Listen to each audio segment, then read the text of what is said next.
अब हम लोग इस चैप्टर का सबसे इंपॉर्टेंट टॉपिक कह सकते हैं इसे, उसे पढ़ने जा रहे हैं एक्सेलरेशन। एक्सेलरेशन क्या होता है? एक्सेलरेशन होता है rate of change of velocity.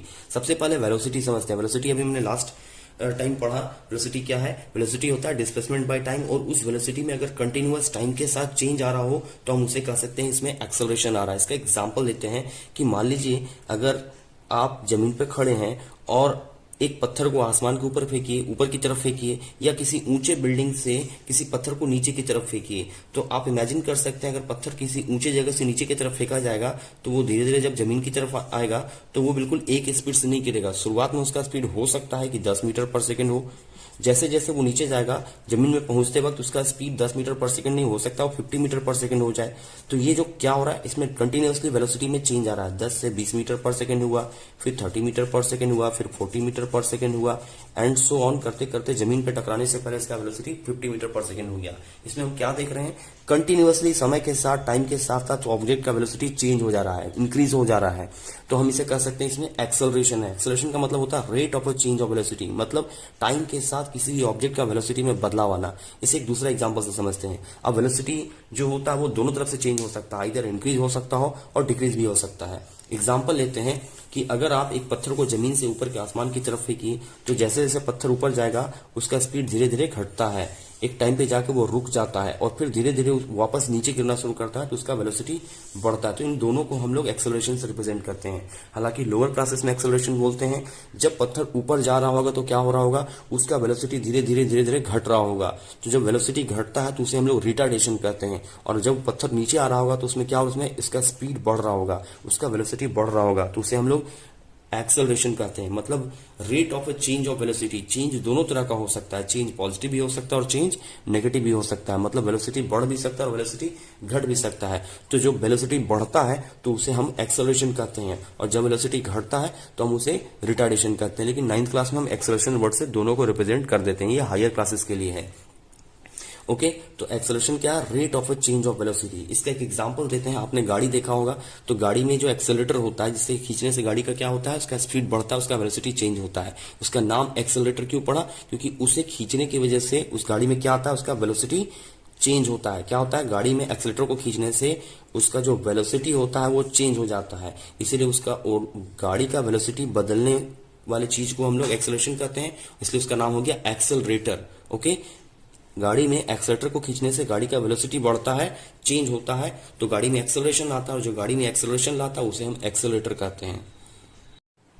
अब हम लोग इसका मैथमेटिकल फॉर्मुलेशन देखेंगे, एक्सेलरेशन को मैथमेटिकली कैसे रिप्रेजेंट कर सकते हैं। तो डेफिनेशन क्या कहा, डेफिनेशन कहा acceleration is the rate of change of velocity. तो एक्सेलरेशन जो है चेंज इन वेलोसिटी का रेट है। रेट मतलब किसी भी चीज का रेट मतलब उसको टाइम से डिवाइड करना।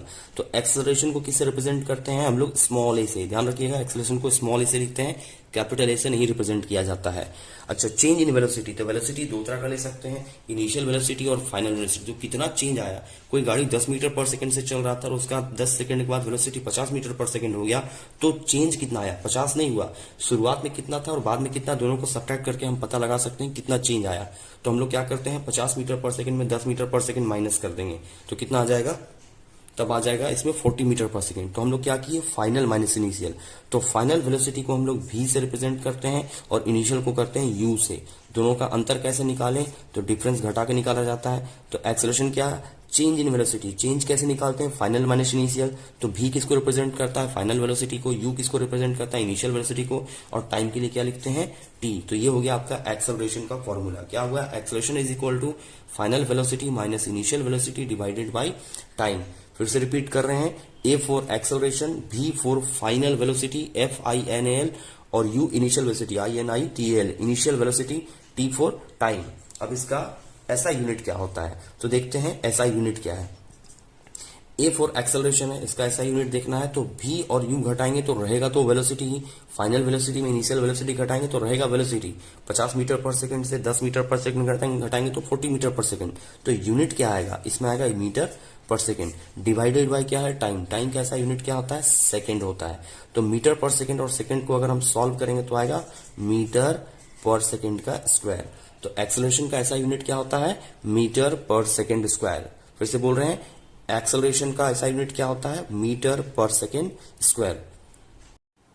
अब हम लोग पढ़ेंगे ग्राफिकल रिप्रेजेंटेशन ऑफ मोशन, मतलब किसी भी मोशन को, जो हम लोग मोशन पढ़े दो टाइप का, यूनिफॉर्म मोशन और नॉन यूनिफॉर्म मोशन, इन दोनों मोशन को हम लोग ग्राफ में कैसे रिप्रेजेंट कर सकते हैं। तो अब है कि ग्राफ कितने तरह का होता है।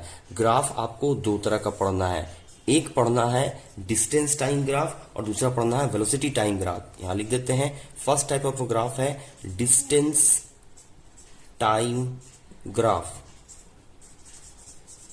और दूसरा कौन सा है, velocity time graph, velocity time graph. Okay, आप इसे स्क्रीनशॉट ले लीजिए, इसे इरेज करके मिटा के फिर उसके बाद रिप्रेजेंट करते हैं। ओके,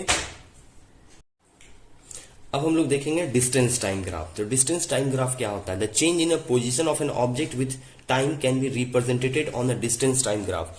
डिस्टेंस टाइम ग्राफ करते हैं जब हम लोग ग्राफ लिखते वक्त दो एक्सिस में, एक एक्सिस पर हम लोग टाइम को रिप्रेजेंट करें और दूसरे एक्सिस यानी कि वाई एक्सिस पर हम लोग डिस्टेंस को रिप्रेजेंट करें। किसको रिप्रेजेंट करेंगे, डिस्टेंस को।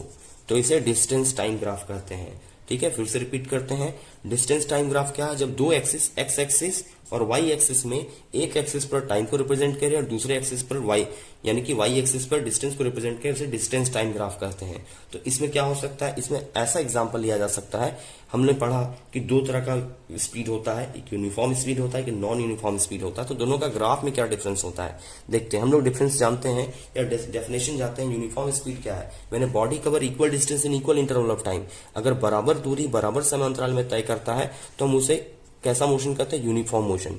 एग्जाम्पल ले लिया जाए, अगर कोई सर्टेन इंटरवल पे सर्टेन डिस्टेंस चेंज हो रहा हो, जैसे कि इस तरह का, अगर आप इसे देखें तो बराबर दूरी पे बराबर टाइम लग रहा है या बराबर समय पे बराबर दूरी तय हो रहा है, इससे जो लाइन आता है वो बिल्कुल स्ट्रेट लाइन आता है। ऐसा कह सकते हैं डिस्टेंस टाइम ग्राफ अगर एक स्ट्रेट लाइन होता है तो हम उसे कैसा एक एग्जाम्पल मानेंगे, यूनिफॉर्म मोशन का ग्राफ मानेंगे।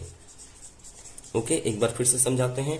डिस्टेंस टाइम ग्राफ में अगर एक स्ट्रेट लाइन आ रहा है, एक सीधा रेखा आ रहा है, तो हम उसे कैसा ग्राफ कहेंगे, हम उसे कहेंगे कि ये यूनिफॉर्म ग्राफ है, यूनिफॉर्म स्पीड का ग्राफ है, यूनिफॉर्म मोशन का ग्राफ है। ओके, यूनिफॉर्म मोशन का ग्राफ एक स्ट्रेट लाइन होता है। अब हम देखेंगे नॉन यूनिफॉर्म स्पीड का ग्राफ कैसा होता है, डिस्टेंस टाइम ग्राफ कैसा होता है। नॉन यूनिफॉर्म स्पीड का डिस्टेंस टाइम ग्राफ दो तरह से देखेंगे। अगर नॉन यूनिफॉर्म स्पीड है तो आपका ग्राफ का जो लाइन होगा कभी भी सीधा नहीं होगा, वो कर्व होगा। ये कर्व दो तरह का हो सकता है, ये हो सकता है इस तरह का कर्व और ये हो सकता है इस तरह का कर्व। ओके, तो ये आपका नॉन यूनिफॉर्म स्पीड का एग्जांपल है। अगर कर्व हो जाए, लाइन सीधा ना रहे, स्ट्रेट लाइन ना रहे, कर्व रहे तो ये पहला और दूसरे में क्या अंतर है, ग्राफ नंबर ए और ग्राफ नंबर बी में अंतर ये है कि ग्राफ ए में आपको uniform motion, non uniform motion को दिखाया जा रहा है, जिसमें वेलोसिटी या स्पीड धीरे धीरे बढ़ रहा है। ये इंक्रीजिंग स्पीड वाला नॉन यूनिफॉर्म स्पीड का एग्जांपल है और ये डिक्रीजिंग स्पीड का एग्जांपल है। ओके, नॉन यूनिफॉर्म मोशन में जो ग्राफ डिस्टेंस टाइम ग्राफ होता है वो कैसा होता है, वो हमेशा कर्व लाइन होता है, जैसा कि दोनों में देख रहे हैं। ए वाला स्पीड यानी कि वेलोसिटी इंक्रीज करता दिखा रहा है, जबकि बी वाला में स्पीड डिक्रीज होता दिखा रहा है। ओके,